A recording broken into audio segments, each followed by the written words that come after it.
තමුසෙට තාත්තා දවසට දුන්නේ බයික් එක 3ක් දාන් යන්න. දඩ ගෙවන්න ලෑස්ති වෙනවා. සර් කමන්නේ. ඒක ලාභයි. බයික් 3කට පෙට්‍රල් ගහනවට වඩා. සර් මොනවද බැලුවේ? ඔය මොනා හරි ලාභ බනිස් මුකුත් නැද්ද මේ සතෙක්ට දෙන්න?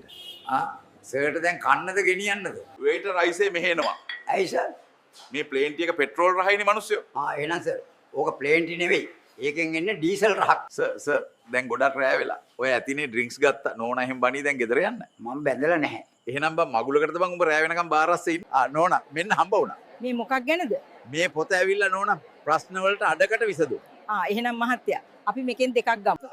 සර් මෙතන සිද්ධ වෙන්නේ මොකක්ද? ඇයි මේ යාචකෙක් අත්තඩංගුවට අරන්? මේක ඇවිල්ලා හිඟන්නෙක් නෙවෙයි. මු මේ වෙස්වලන් ඉන්නේ පොල්ල තියලා ට්‍රිප් යන්න එනවා කියලා. මේ කොල්ල මට රයිස් එකක් දාපන් බං. අපෝ සීයේ ඇයි හැමදාම රයිස්ම කන්නේ? අද කමුක කොත්තුවක්. මොකද පණ යන්නේ නැහනේ. මට බං පණ යන්නේක නෙවෙයි ඉවසන්න බැරි බඩ යන්නේක. උන්නේ කොහෙද යන්නේ මේ රැවෙලා? මම සර් මේ යනවා බීමෙන් හැදෙන ලෙඩ පෞල් ප්‍රශ්න ගැන දේශනයකට. මේර කවුද බං ඔය දේශන කරන්නේ? අපේ ගෑණි සර්. කොහෙද කොල්ල වැස්සෙම යන්නේ නැන්දම්මද? මම විනෝද ගමනක් යනවා. යකෝ විනෝද ගමන් නැන්දම් එක්ක. ඒ කියන්නේ ගිය දවස් ටික නැන්දම්ම ඉදී අපේ ගෙදරනේ. මම මේ යාව මහ ගෙදර ඇරලා වනවා. අංකල් අපිට කොත්තුවක් දාන්න. ලාර්ජ් එකද ස්මෝල් එකද ඕන සර්? අපිට අංකල් දෙන්න ස්මෝල් එකක් කලේ. ප්ලේට් 8කට දාලා. උඹලා බං ජොබ් කරන්නේ ඕනද හිඟන්නවද? මොකද්ද මිනිස්සුયો මේකේ තේරුම? නැමදාම වැඩේ ඉරලා බීගත්තු ගමන් ඉස්සර කොහොමද කිව්වේ? පඩි දවසට විතරයි බොන්න කිව්වා. උදින් යෝතියේ දැන් දවස් පඬේනේ. අඩෝ බං මේ කෙල්ලගේ බර්ත්ඩේ එක මොනවා දෙන්නද කියලා අයිඩියා ගන්න නැහැ. කෙල්ල මොන වගේද? ලස්සනයි බං. සුදුයි. කොණ්ඩේ එහෙම දිගයි. එහෙනම් මගේ නම්බර් එක තියන්. උඹලා දෙන්න මේ ටිකේ කට්ටි පැන්නනේ. ඉස්කෝලේ යන්නේ නැතුව. අන්න ලොකු සර් එනවා මේ පැත්තට. එහෙනම් ලොකු සර්ට නූල් බදින්න වෙයි. මම කිව්වේ 100 මැරුණා කියලා. මෙහෙමයි. අවුරුදු දෙකක් යනකම් සැලරි එක සාමාන්‍යයෙන් 20000ක් වගේ. හැබැයි ඊට පස්සේ ලක්ෂයක වගේ සැලරි එකට යන්න පුළුවන්. හරිද? එහෙනම් සර් මම අවුරුදු දෙකකින් එන්න 20000 තියන් ඉඳගනින් ඔබ. දැන් වෙලාව කීයද බලනවා? පහට වැඩේ ඉරන මිනිහා මේ ගෙදර එන වෙලාව තමුසේ කරටි කැඩෙන්න අදත් ගහලානේ. ඔහෙට අමු කැවිලාද මම මේ බොක්ක යාළුවෙක් හිටියේ. බොන එක නවත්තලා ගොඩක් කල්නේ. ඔහෙමනම් තමුසේට සිහිය ඇතිනේ. කියනවා බලන්න යාළුවගේ නම. නමක් ගමක් දන්නේ නැහැ හැබැයි මිනිස්සෙක්. මොකද්ද බං? උඹේ ඔය ලදරම හැමදාම කැඩිලානේ. අම්මේ සචිනිය අක්කා වැඩ කරන්නේ පීට්සා හට් එකේද? පිස්සුද කොල්ලෝ? ඒ ළමයා ටීචින් නේ කරන්නේ. එහෙනම් මේ එයාගේ ෆෝන් එකට පීට්සා හට් එකෙන් මැසේජ් එකක් ආවේ. හෙට ඔෆිස් එනවා නේද මැනිකා කියලා. පේනව නේද පුතේ? ඔයත් මේ මිනිහා වගේ වෙයි. ඉගෙන ගත්තේ නැත්තම්. බලයන් ගෑණිය යන්න මම සොෆ්ට්වෙයාර් ඉංජිනේර කෙනෙක්. අද ඉරිදනේ. මිනිස්සු කියන්නේ මේ අවුවේ වැඩ කරනකොට ඉක්මනට වයසට යනවා කියලාද? ඒක බොරුවක්. එතකොට සර්ට වයස කීයද? මට 25යි. මම 100ට හුණා කිව්වා වගේ දෙයක් කියන්නද? අව් කියපන්. චුක් චුක් චුක් චුක්. චුක් චුක් උඹේ කලි සමස්සේ. ඵලයන් යන්න. 100 අපේ ටීචර් කිව්වා අපි දවසක වැටුණු තැන පැලවෙන්න ඕනේ කියලා. ටීචර්ගෙන් අහපන් වැටුවෙන් තැන පැලවෙන්න අපි කොස්සෙටද කියලා. ඵලයන් මගේ මුකුත් අහගන්න නැතුව. රෙද්ද. නවත්තපන් යකෝ. මට ගල් බනිසක් ගන්න. හැර හැමෝම කෑ ගහලා කියමු. මට බෑ තෝම කියපන්. ඇයි යකෝ සල්ලි දීලා ටිකට් ගත්තේ අපි සින්දු කියන්නද? තෝ කියපිය. මැඩම් හස්බන්ඩ් රිලැක්සේෂන් ඕන. මම නිදිමත වෙන්නයි කතා අඩු වෙන්නයි පෙත්තක් දෙන්න. අපෝ මේ මිනිහා පෙතිබොන්න කැමති නෑ. නෑ එයාට නෙවෙයි ඒක ඔයාට. 100ට ඔස්සර හොඳට ක්‍රිකට් සෙල්ලම් කරන්න පුළුවන්ලු නේද? උඹ මේ මොනවක් කතා කරනවද කොල්ලෝ? උස්සර මං මේ පොල් ගහේ කරටියටත් වඩා උඩින් යන්න ගහනවා.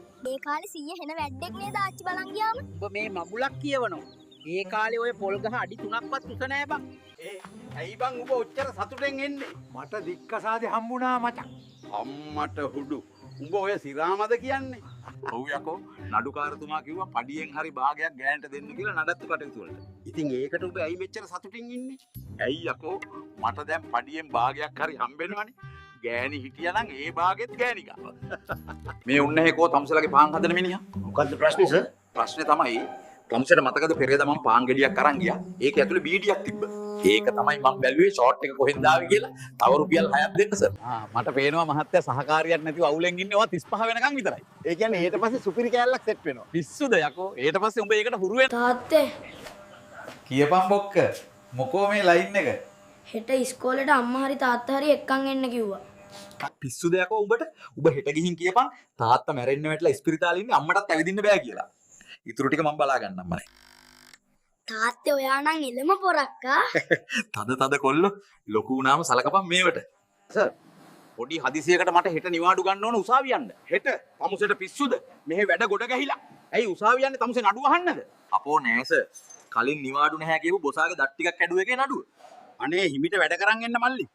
සිංගල් අයට ඔයාලට දෙන්න තියෙන උපදෙස් මොකක්ද? උඹට 35 වෙලක් තාම සිංගල් නම් එක්ක ඇඳ ළඟට ටැප් එකක් දාගනින් නැත්නම් 45 වුණාම වෙඩි තියාගන්න.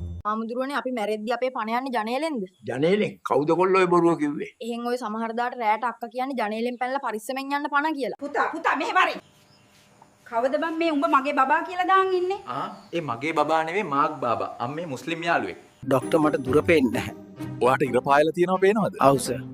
එහෙනම් පෙනීම ගැටලුවක් නැහැ. කාටවත් ඉරට වඩා දුර තාම පේන්නේ නැහැ. කොල්ලෝ ටවුන් එකට යන්න කීයද මේ බෑග්ස් දෙකකුත් තියෙනවා. 250යි. බෑග්ස් වලට සල්ලි ගන්න නැහැ. එහෙනම් මම පයින් එන්නම් මේ බෑග් දෙක ගෙනල්ලා දීපන් ටවුන් එකට. ඒ දවස්වල කෙල්ලෝ කිව්වේ මං කැතයි කියලා මගේ පර්ස් එක දකින්නකම්. ඉතින් පර්ස් එක දැක්කට පස්සේ මොකද කිව්වේ? කැත විතරක් නෙවෙයි මම හිඟන්නේ කියලාත් කිව්වා. උඹලට ගංජා වගේ තමා බං අපිට නින්ජා. වදිනව බුරිය උල් වෙන්න. තෝ මොකද වමට සිග්නල් දාලා වමට හැරෙව්වේ? ඒ කිව්වේ ලංකාවේ පාරක වමට සිග්නල් දාපුවම එක්ක කෙලින් ඵලයන් එක්ක දකුණට හරවපන්. ටිපර් එකක් වගේ නම් සිග්නල් එක ගලවලා විකුණලා කොත්තුවක් කාප. අපේ අප්පොච්ච දොලේ මාළු ගහන මදී කියලා මාව මේකේ බස්සලා තිබ්බ බං. මාළු සරමාසේ ජෝගි නටනෝ. යකෝ ඉන්න බෑ මේකෙන් රෙවෙයිද මන්ද.